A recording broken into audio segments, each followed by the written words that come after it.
pagpapabaya sa kanilang batang pasyente na namatay ilang minuto matapos ma-discharge.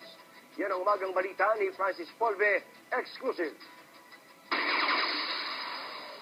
Ang mga gamit na lang ng bunso sa 5 anak at 1 taong gulang na si Marjen ang naiwang alaala sa inang si Gemma. Nitong Lunes ng gabi, nagkumbulsyon si Marjen at namatay sa Sagrada Hospital. Ang hindi matanggap ni Gemma ay bago nagkumbulsyon ng bunso, ilang araw din siyang na-confine sa Bulacan Medical Center dahil sa pneumonia. Bago natuklasang may bulate ang bata. Kinekap siya, tinignan niya yung resulta ng laboratory. Sabi niya, may amoeba yung anak ko, may itlog pa na. Agad naman daw niyang binili ang reseta ng doktor at ipinainom kay Marjen.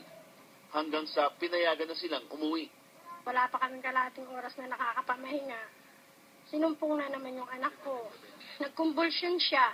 Dinala namin sa malapit na ospital. Palagay ni Gemma, nagkaroon ng pagkukulang sa panig ng Bulacan Medical Center.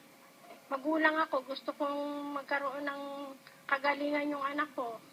Kaya nagtiwala ako sa kanila. Sinubukan naming kunin ang panig ng Bulacan Medical Center pero wala pa raw ang kanilang mga opisyal na pwedeng magbigay ng pahayag.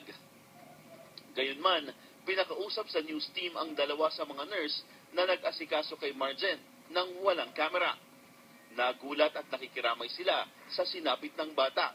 Pero nanindigan sila na ibinigay nila ang wastong pag-aalaga at paggamot sa kanyang karamdaman.